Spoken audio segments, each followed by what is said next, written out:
No me quiero, no me Hola a quiero. todos, mi nombre es Pedro Canoa, trabajo en el Hospital La Minera, al frente en el servicio de geriatría de casa. Estamos todas las mañanas. Mi área de investigación es farmacología clínica pediátrica. Cualquier cosa que pudiera ayudarles de acá en adelante, estamos en el servicio. En algún momento, si quieren algún tema específico, pueden buscar. No hemos publicado muchos artículos, pero por ahí podemos empezar si ustedes tienen algún interés, no solamente en el curso, sino más adelante, por ejemplo, en las tesis. Bien, vamos a ver esta parte de las clases sobre agonistas adrenérgicos. Bien.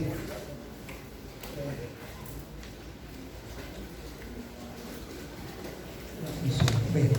Vamos a ver entonces, ¿ya?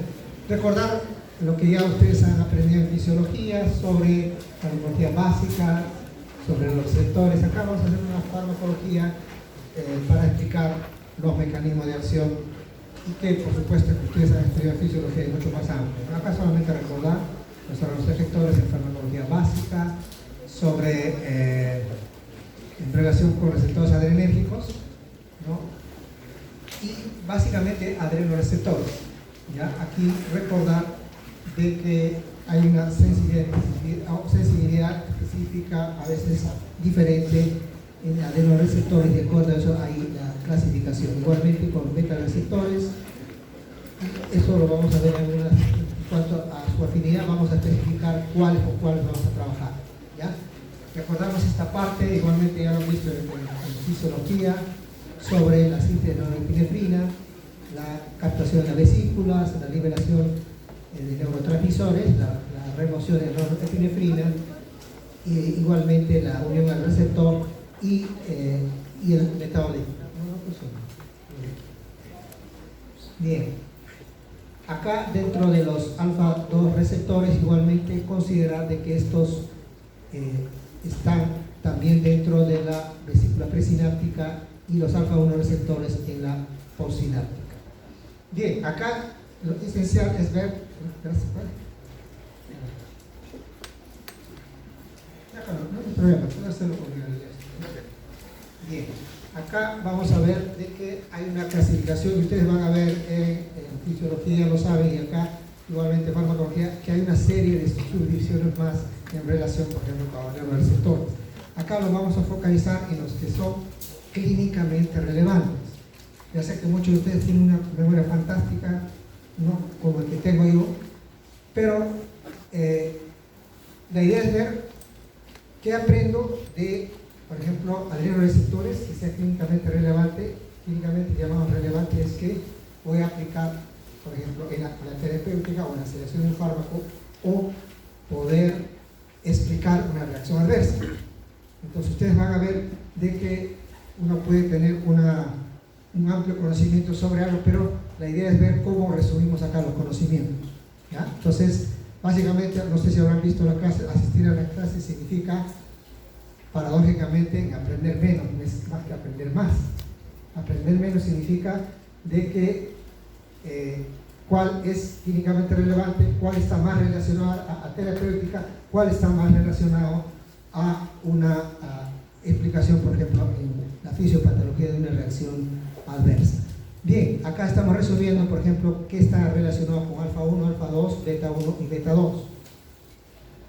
¿No? Por ejemplo, acá vamos a ver esta parte, básicamente, de adrenoreceptores y, por ejemplo, podemos acá, en relación con alfa-1, vasoconstricción, incremento de la resistencia periférica. Acá ya vamos a explicar, por ejemplo, de que uno de los fármacos que vamos a explicar acá son alfa bloqueadores. Entonces, básicamente acá, de que van a actuar básicamente a nivel de alfa-1, ¿no? Y vamos a señalar los alfa bloqueadores que tienen efecto hipotensor. Vamos a hacerlo de forma bastante resumida, porque clínicamente se utiliza muy poco para hipertensión arterial, pero más se usa, por ejemplo, en hipertrofia femenil del próstata. Midriasis igualmente porque se usa bastante en oftalmología. Igualmente acá dentro de receptores beta 1 beta 2, por ejemplo, acá ver en relación con broncodilatación, y vamos a hablar en esa parte en lo que se relaciona con broncodilatadores en general, ¿ya? Igualmente acá recordar algunos fármacos de los cuales no vamos a hablar, por si acaso. Es decir, otra de las cosas, la tendencia entonces de la clase es ver de los 30, 40 fármacos, cómo reducimos a que sean no más de 10 o 5.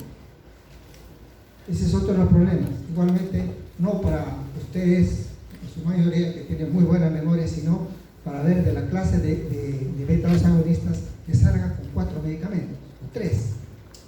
Eso sería lo ideal, ¿ya? Entonces, ¿y por qué no el resto?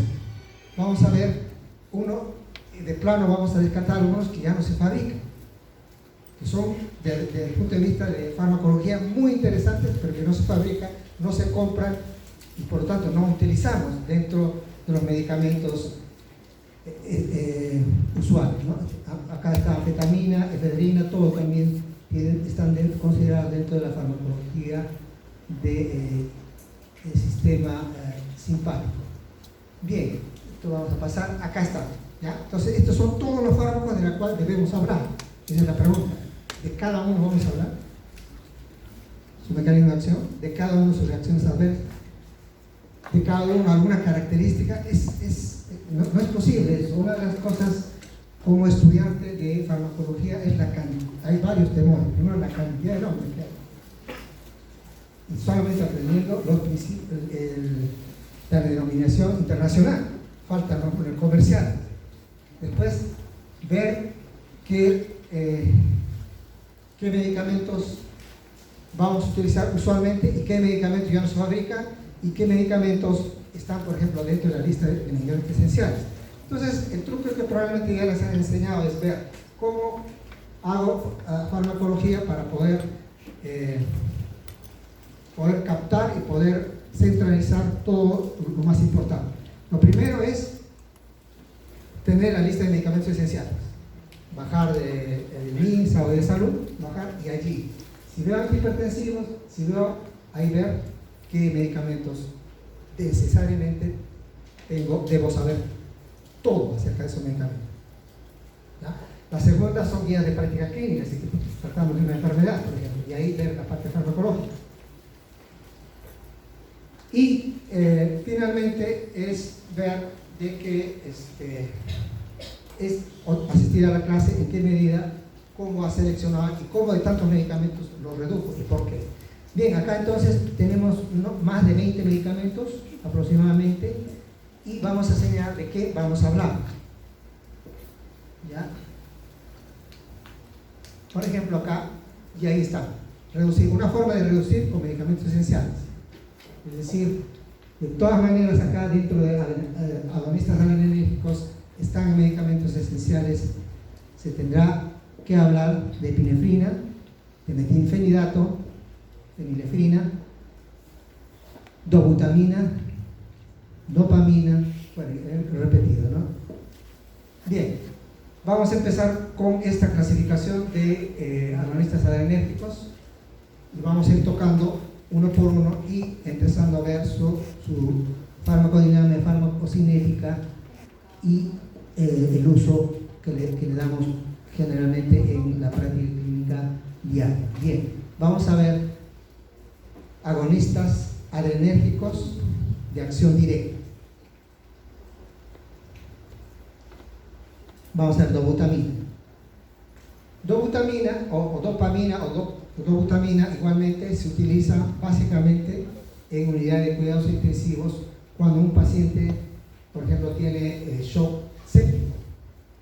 Entonces, en shock séptico lo que ocurre es que hay hipotensión arterial y todas las consecuencias de que ello deriva, por ejemplo, insuficiencia renal. Entonces, la idea es ver de que el paciente por lo menos tenga una presión arterial sistólica por encima de 100. Una forma de mantenerlo es precisamente con estos medicamentos que se llaman, por ejemplo, vamos a hablar acá de dopamina.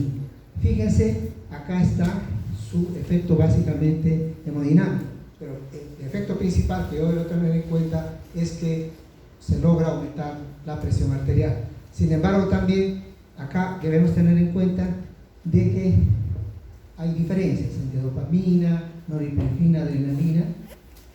Y otro de los puntos interesantes acá es ver de que tienen efectos también vasoconstrictores, si es que se incrementa la dosis. Entonces, si es que estos medicamentos tienen efectos vasoconstrictores, lo que importa aprender farmacología es para informar al paciente que puede haber necrosis digital. Es decir, el paciente ingresa por shock séptico y ustedes, no sé si recuerdan, hace algún tiempo, los pacientes sufren, si es que es prolongado la gravedad y si se utiliza en tiempo bastante prolongado, puede producir hasta amputaciones, ¿ya? Pero lo que ha ocurrido más frecuentemente es necrosis digital, y eso llama la atención a los familiares y piensan de que eso se ha hecho mal praxis. Entonces, de esta clase debe salir de que si un paciente está en shock séptico, se utilizan los medicamentos que tienen acción simpática, van a permitir elevar la presión arterial, pero una de sus reacciones adversas va a ser necrosis digital, y entonces allí es donde se puede pesar entre el riesgo y el beneficio. Entonces, la información al paciente o a los familiares es importante al respecto. Acá están todos los nombres de los inotrópicos: dopamina, dobutamina, norepinefrina y epinefrina. ¿Ya? Entonces, fíjense acá el rango de dosis, los receptores a los cuales son más sensibles, básicamente acá, por ejemplo, alfa 1, dopamina, norepinefrina, y también a nivel, por ejemplo, de receptores beta 1. ¿Ya? Es importante ello, por acá estamos señalando esto, ¿no? El hecho de que tenga una alta sensibilidad, por ejemplo, para alfa 1 hace que la posibilidad de isquemia tisular sea mucho más frecuente, especialmente cuando las dosis son altas. Bien, acá está la forma en que se utiliza, eso lo van a ver mejor, que ustedes van a ser una de las primeras promociones que van a llevar terapéutica, pero en todo caso, igualmente acá está cuando se utiliza en shock, básicamente shock séptico, ¿no? Comenzando con norepinefrina y viendo de que esto pueda lograrse el objetivo principal, que es normalizar la presión arterial, por lo menos y mantener la diuresis, que es otra forma de evaluar la eficacia de lo que estamos utilizando. Bien, ahora dentro de esta clasificación vamos a hablar de igualmente los de acción directa, los selectivos, y de terbutalina. Básicamente, entonces acá vamos a hablar sobre broncodilatadores, ¿ya? Broncodilatadores. Acá, para hacerlo rápido, un paciente con asma, ¿qué es lo que hacemos para romper el broncoespasmo? Básicamente acá vemos de que podemos darle algo que estimule beta 2, porque esa acción es broncodilatadora. Claro que ustedes creo que han tenido clases, van a tener de que también se puede lograr de otra manera, dar un antimuscarínico, ¿no? Eso también tiene una acción broncodilatadora. La idea es romper el broncoespasmo, ¿no?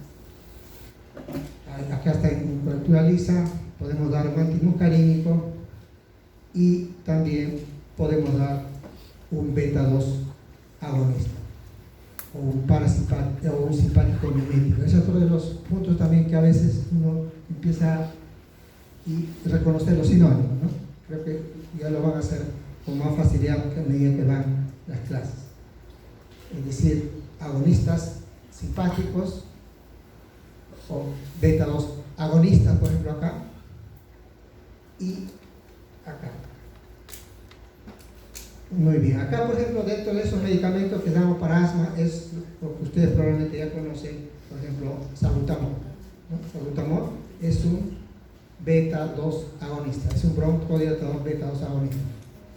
Entonces su mecanismo de acción precisamente estimula los receptores beta 2 a nivel de musculatura lisa, ¿no? Entonces acá finalmente hemos visto. Acá vamos a ver entonces el grupo de agonistas.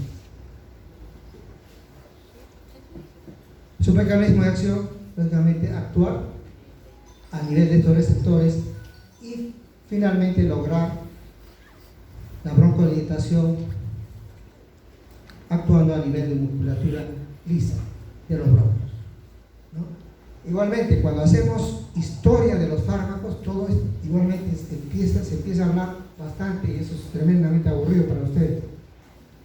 Entonces, la idea de saber historia de cada uno de los fármacos, y acá historia de los beta-2 agonistas, es ver también, tratar de seleccionar. También que todo el objetivo es que hay muchos beta-2 agonistas. ¿Cómo hago para ver y cómo ha hecho Salud o MINSA para escoger salbutamol, sabiendo que hay otros, ¿no? Y que uno de los nombres que debo llevar entonces en el seminario es salbutamol o albuterol.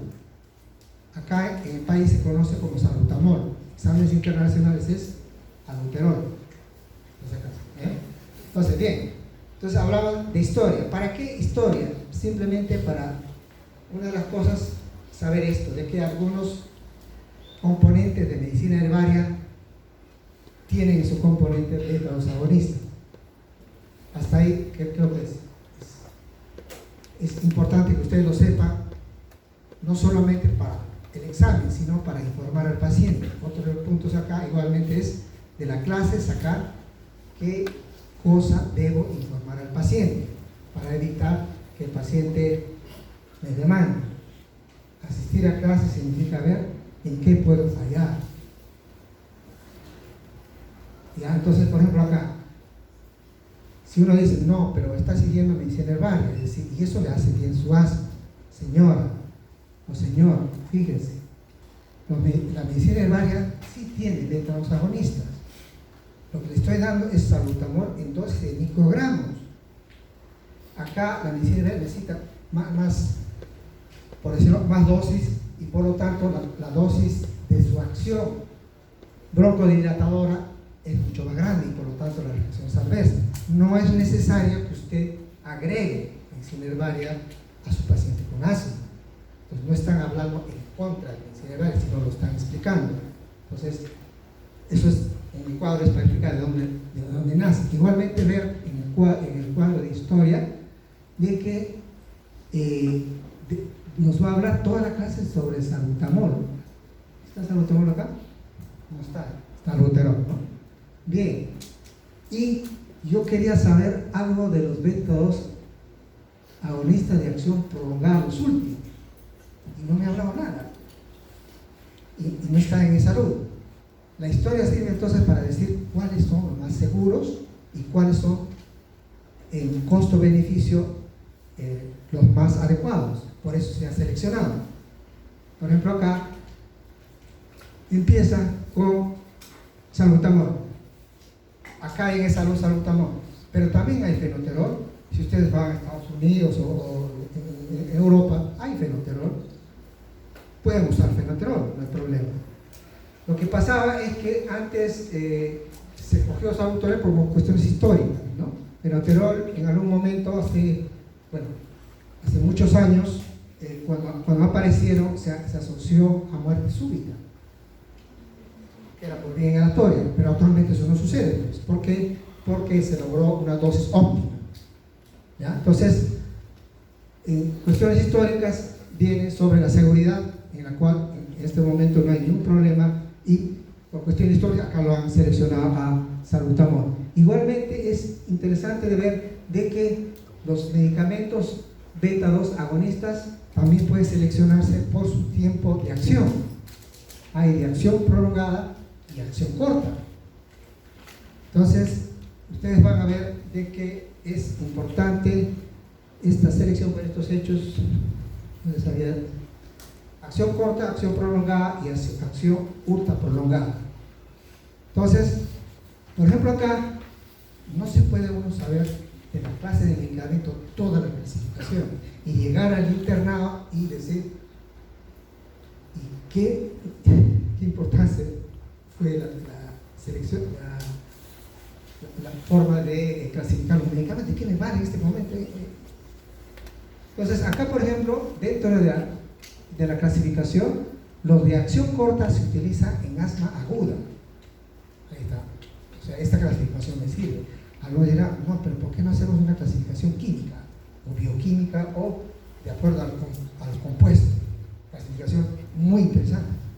Pero frente al paciente no me sirve. No es que la clasificación no sirva, sino que frente al paciente no me sirve. Esta clasificación sí. Es decir, acción corta, asma aguda. Listo. Y la administración es prerrenata, es decir, PRN cuando hay broncoconstricción y después se suspende. Acción prolongada y ultra prolongada en prevención de asma. No se da en asma aguda, a pesar, fíjense, que son beta-2 agonistas. Es decir, tienen la misma acción broncodilatadora, estamos todos de acuerdo, pero es acción corta, prolongada y ultra prolongada, pero solo la acción corta se da en asma aguda, el resto se da para prevención. O sea, esta es una clasificación bien útil, muy útil, ¿no? Acá está salmeterol, formoterol, en su libro de uno van a encontrar otras más, hay más de 7, pero lo que utilizamos acá es en esa luz salmeterol y en algunas clínicas hay formoterol en el país, ¿ya? Y las de acción ultra prolongada y de caterol, hay hidroterol, velaterol, carboterol, no vamos a hablar y algunos se van a mostrar. ¿Por qué no hablamos? Pues si eso es lo último, porque la indicación de ambos es la misma. Entonces, ¿para qué necesitas bilanterol? No es que no lo necesites, tampoco no estoy diciendo que no compren ni que olvides eso, no, simplemente si es que tienes salmeterol, formoterol dentro de los medicamentos que están en la lista y puedes prescribir. Habrá excepciones, ¿verdad? Es decir, un porcentaje, y que probablemente el neumólogo con casos muy específicos, especialmente de asma intrínseca, en la cual la respuesta es mucho, o las exacerbaciones son más frecuentes, podrá seleccionar de este tipo de ultra prolongada. ¿Ya? Entonces, hemos visto de que estas dos se dan en asma como prevención, no en asma aguda. Y que acá es salmeterol y formoterol. Bien.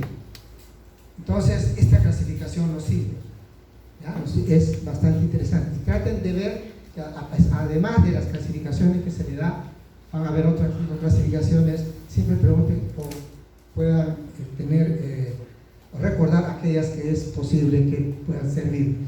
Otra cosa es que también aterra dentro de estas clases de farmacología es saber cuántos microgramos, si es que van a preguntar cuántos microgramos tiene la tableta.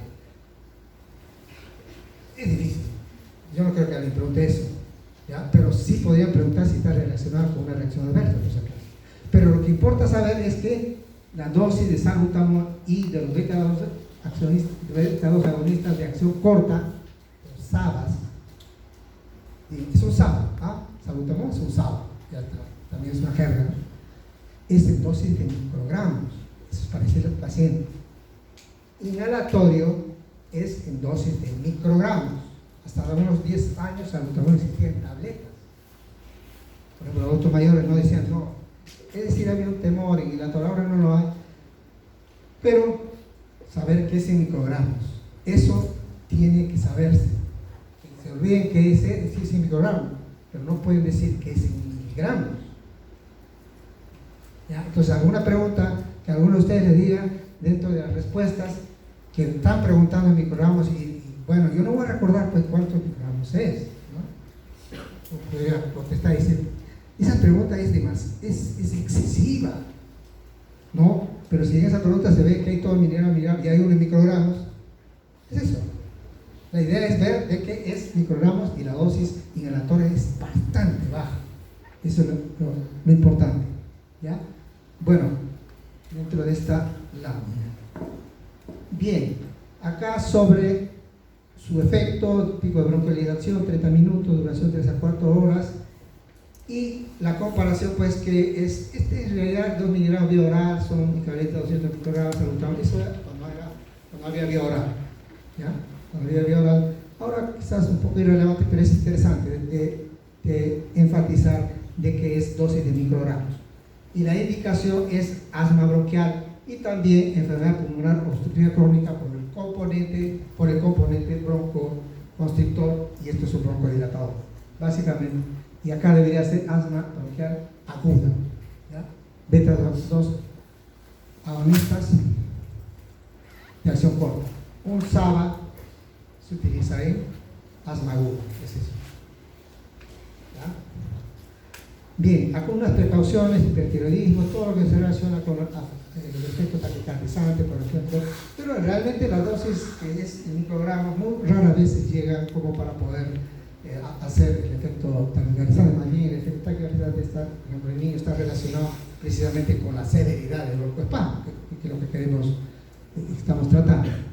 La interacción con otros medicamentos o con interacción fármaco-alimento es bastante limitada, pero hay que ver todo lo que pueda tener, por ejemplo, cafeína o todos los otros que tengan componentes simpático-miméticos. Sigamos. Veamos beta 2 agonistas de acción prolongada. Hemos dicho, los LABAs es para prevención. Un LABA es para prevención de asma, no se da en asma aguda. Un SABA es para asma aguda, un LABA es para prevención. Así es sencillo. ¿Ya? Vamos a hablar de salmeterol. Y otro de los puntos que ya están, probablemente ya han captado, es que acá se habla del modelo del grupo farmacológico, es otro truco. No me puedo saber todos los medicamentos SABA de cada uno de sus farmacocinéticos y farmacogramos, pero sí puedo tener el principal. El principal, por ser que está en salud. Cada vez que hablamos de eso, algunos piensan, pero y voy a ejercer fuera, con muchos de ustedes, casi la mayoría probablemente van a ir fuera. Más o menos es el mismo patrón. Es decir, si lo que deben preguntar es, tengo asma, ¿qué SABA hay? Eso es. ¿Qué LABA hay? Eso utilizo. ¿Ya? Más o menos es el mismo razonamiento. Acá hay salmeterol. ¿Ya? Entonces, por eso que vamos a hablar de salmeterol. Más o menos el prototipo del que se habla, el resto de la clase tiene aproximadamente la misma farmacocinética, la farmacodinamia y probablemente la misma reacción adversa. Eso. No se olvide de que entonces es una forma de resumir de que debemos conocer el principal y algunas peculiaridades del resto del grupo. ¿Ya? Bien. Entonces acá, fíjense, acá en prevención, no se olviden, salmeterol en prevención. Y también EPO en terapia de mantenimiento. ¿Ya? Han visto, no es en asma aguda. No usar en asma aguda.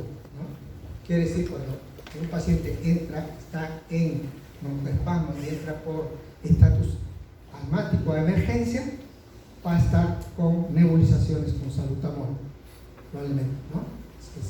Ya no es en spray, sino en gotas, se nebuliza en 10 a 15 mililitros de por mil y con eso se nebuliza. Y después al alta sale con un corticoide inhalatorio más un LABA.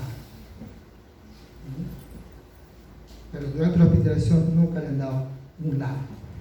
Todas las reacciones a veces están relacionadas igual con los SABAs. Acá, interesante que cuando se asocia con corticoides, un LABA tiene una sinergia y es mucho mejor. De hecho, un LABA en el Perú está combinado con un corticoide inhalatorio. Por ejemplo, seguro con un picazol. Entonces, no puede haber salmeterol solo, no hay. ¿Ya? Entonces, un LABA está siempre con un corticoide inhalatorio. Decimos corticoide inhalatorio porque hay muchos corticoides inhalatorios de estas combinaciones, por supuesto. Pero en esta salud es fluticasona. ¿Ya? Bien, acá está, igualmente la dosis siempre es en microgramos. Acá, a pesar de duración, más o menos se da cada 12 horas, ¿ya? Salmeterol. En todo caso será LABA más corticoide inhalatorio es lo que se da al final. En el mundo real es eso, lo que se da cada 12 horas, ¿no? 1 o 2 puntos. Entonces, fíjense, esta es una clasificación interesante. Entonces, para explicar a los pacientes asmáticos, decimos, esta es una clasificación, ¿no? Hay medicamentos controladores y medicamentos aliviadores. Es una forma de clasificar también. Un medicamento aliviador alivia el broncoespasmo. Este salbutamol es para que alivie el broncoespasmo. Si usted tiene broncoespasmo condicional sin agua, pero no todos los días. ¿Por qué? Porque origina tolerancia, no se olvide. Es otro punto también. No es que va todos los días. Creo que muchos de ustedes, algunos tienen parientes que son asmáticos, ya lo saben. Y otros medicamentos son los controladores para prevenir. Y este inhalador tiene salmeterol más fluticasona, o sea, es un LABA más corticoide inhalatorio, controla, o sea, previene. ¿Ya? A veces, repito esto varias veces, uno asiste a clases, ya sea para el examen, pero básicamente es para ver cómo explico al paciente. No se olvide, uno va a clases para ver cómo hago la verbalización para que el paciente me entienda. Por eso es que el paso 3 para el UCML es con pacientes simulados. Y es el examen fundamental para trabajar ahí. Alguna vez en el país se tendrá que hacer eso. Quiere recibirte médico, paso 3. Hay un paciente simulado, hazle entender, pues eso. Entonces, fíjense, son cuestiones muy básicas acá de cómo hablas. Si, por ejemplo, vas a explicar cómo de los medicamentos broncodilatadores, tendrás que decir, este es un controlador, prevención, y este es un aliviador. No estás inventando una forma de verbalizar al paciente, sino esto existe ya. Eso es lo que quiere, eso es lo que toma el examen. ¿Cómo es verbalizado para esto? Controlador, aliviador. Entonces, eso también se aprende, ¿no? Entonces, siempre se ha dejado a que cada uno desarrolle su propia forma de verbalizar. En realidad, esto se tiene que aprender y qué bien que hayan creado el curso de terapéutica. De esto, igualmente, sobre cómo se distribuye a nivel, una vez inhalado, fíjense, 10 a 15% no va a ser interactual, o eso es suficiente, es interesantísimo. Y más bien las partículas que se quedan en la boca se absorben y esa origina reacciones adversas. Entonces la idea es la utilidad de la aerocámara, eso también he explicado. Muchas de las cosas que estoy explicando ustedes las saben, pues, pero la idea es que estoy verbalizando para explicar al paciente. ¿Ya? Algunos dirán, ya no, mi nivel es tan alto que no requiero de profesoras. Para los que están al nivel mío, pues ya, yo necesito esa explicación, pues acá necesito que expliquen de esa manera, ¿no? La aerocámara, señorita, señora, es para que las microgotas, ¿no? A ver, vamos a ver. Las microgotas del salbutamol, las grandes gotas se quedan en la aerocámara, porque esa no funciona, porque eso no va a ir al pulmón. En todo caso, se queda a nivel de la boca. Como no funciona, entonces va a la aerocámara. Las microgotas más o menos entre 2 y 5 micras, esas son las que funcionan, fisiológicas. Y eso entonces uno tiene que tomar en cuenta de que esa es la función de la aerocámara. Ahí está. Entonces, ahora lo que les decía, ¿no? Si van a encontrar formoterol está con budenosida y salmeterol está con fluticasona. Eso contienen, entonces no encontramos salmeterol solo, ¿ya? Por supuesto que en algún lugar sí hay en el país salmeterol, pero en realidad la utilidad en general es cuando está combinado, ¿ya? Porque los dos tienen acción sinérgica de prevenir asma. No se olviden las guías de práctica clínica, acá, esto reforzarán en terapéutica, saber acá dónde estoy, es farmacología, pero acá dice un aliviador, el libro, que tiene un SABA más un corticoide inhalatorio en cualquier momento cuando hay broncoespasmo. Es eso. No se olvide. Entonces, farmacología, uno debe conocer la guía de práctica clínica que se va a desarrollar después de terapéutica, pero debe conocerla.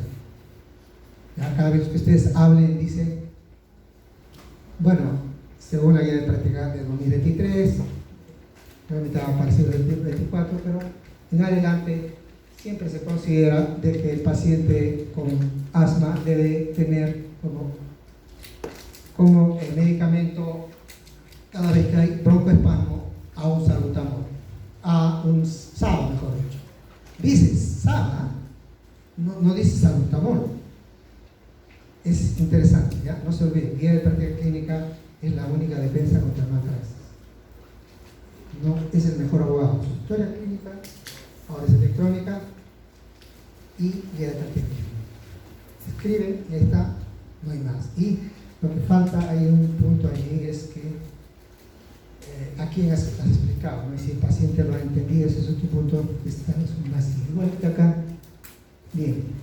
La otra guía de práctica clínica. Los no selectivos, vamos a hablar solamente de epilepsia y algunos medicamentos que se utilizan, por ejemplo, en rinitis, pero son sintomáticos. Acá hablaremos básicamente de adrenalina en edema angioneurótico, ¿no? Pues saben de que la reacción adversas severas con insuficiencia respiratoria por edema angioneurótico se utiliza pues adrenalina. ¿Ya? Entonces acá está el resumen: angioedema, adrenalina, broncoconstricción. Acá igualmente y como medicamento para shock séptico, por ejemplo. Y acá también se emplea fenilefrina, pero en oftalmología, ¿ya? Como agentes midriáticos. La posibilidad de que tenga reacciones adversas sistémicas es muy raro. La bioprioridad es muy baja, no sé más, ¿no? Pero se usan como midriáticos. Hay una serie de estos agonistas adrenérgicos que tienen esta acción, ¿ya? Está básicamente fenilepinefrina. Creo que esto acá, bien. Efedrina, bueno, ya hemos visto las alertas. Desde hace muchísimos años siempre se van actualizando. La idea, bien, acá vamos a ver esto. Agonistas de acción indirecta. Bueno, acá estamos viendo sobre el metilfenidato, ¿ya? Que básicamente está dentro de la terapéutica del síndrome de déficit de atención o hiperactividad. Los niños con hiperactividad, la indicación está acá con metilfenidato, que tiene una acción paradójica, no se nos tranquiliza. No pensaría de que es como es un metamimético, podría causar otro tipo de acción a nivel de la conducta de los niños, pero tiene esta indicación y que por lo menos la guía de práctica clínica lo considera dentro de esta terapia. Bien, acá entonces están los fármacos que en síntesis uno tiene que recordar de toda la clase, ¿no? Salbutamol, ahí está, fíjense, en frasco hay inhalador, pero también hay en gotas. Igualmente acá hay salmeterol y después van a hablar de bromipatropio, que es otra clase. ¿Ya? Es interesante ello que tengamos en cuenta, es decir, pocos medicamentos. A veces estos tipos de resúmenes uno quiere más complejidad, ¿no? Dice, muy elemental clase, bien, pero a veces, por ejemplo, hace más o menos antes de la pandemia, había fenoterol en salud. Fenoterol, entonces es la indicación, es la misma que salbutamol. Pero fenoterol básicamente había en frasco y se daba en nebulizaciones. Entonces, cuando Esalud dejó de comprar fenoterol, se armó un escándalo. Y ahora, ¿con qué vamos a hacer nebulización?